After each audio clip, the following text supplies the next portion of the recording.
Welcome to the Undercurrent. I'm Lauren Windsor. We're here at CPAC 2013 with George Washington. Welcome. Greetings. Thank you. Good to be here. Can you tell us why you've decided to show up at CPAC this year?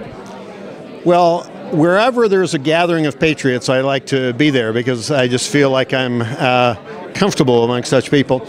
And people who love the Constitution like I do seem to throng to this convention.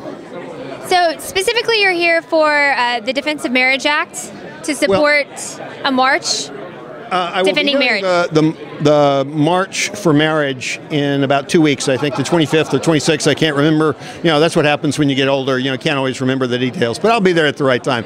Anyway, but I actually came, as I say, because of all the different things, but I was here earlier for a study about injustice, okay, and then about religious freedom. And then I, trust that one of the key items of religious freedom is marriage as defined by God, by the Creator. And, this Constitution says for ourselves and our posterity, you can only have posterity by having children. That's only done by men and women together in marriage. Well, many would argue that the civil liberty inherent in being able to marry whomever you wish. Well, so you would argue against that civil liberty? Marriage is not a right, it's an institution in and of itself.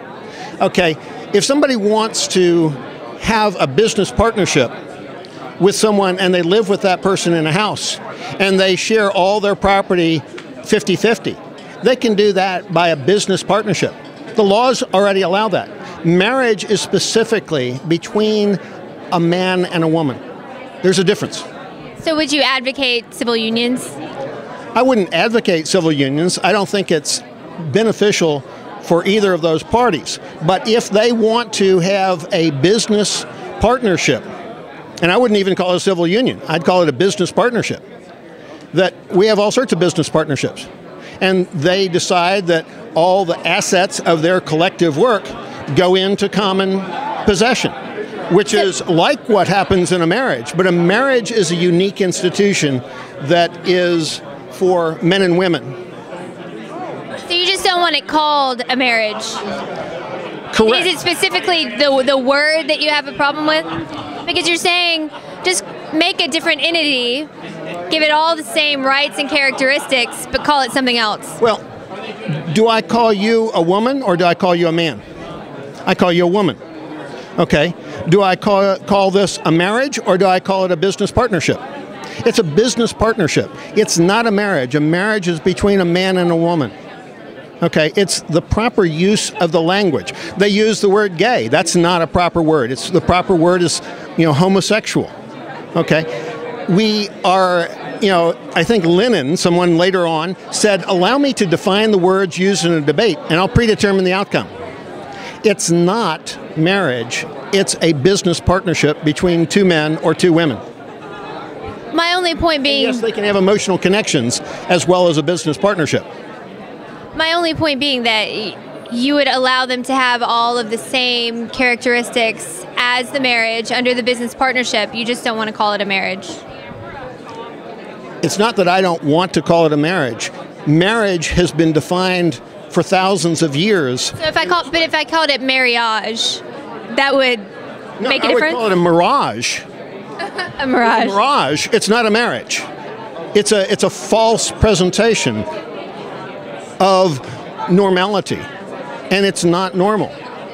I mean, how would our society, how would our species be perpetuated if we had men and men and women doing this for thousands of years? Men would die. Are you saying that mankind would die off? That the union of gays isn't normal, or that homosexuality in and of itself is not normal? Or both? The question I pose to you is, how would the perpetuation of the species, as it says in the preamble, posterity, how would that continue if we had, for the past 1,000 years, only men marrying men and only women being with women marrying women? They would not be able to have children, and the species, the human species, would die off. It is not... God said, it says as our creator. God is a creator. We are created in the image of God. Man and woman together can create new life. Man and man cannot create new life. Woman and woman cannot create new life. A marriage is for emotional bonding love between a man and woman, but it's also for creating children, posterity. And it makes me wonder if I'm under some sort of spiritual matrix with the truth pulled over my eyes with the evil forces that compromise my state of mind. Have I been hypnotized to believe in lies?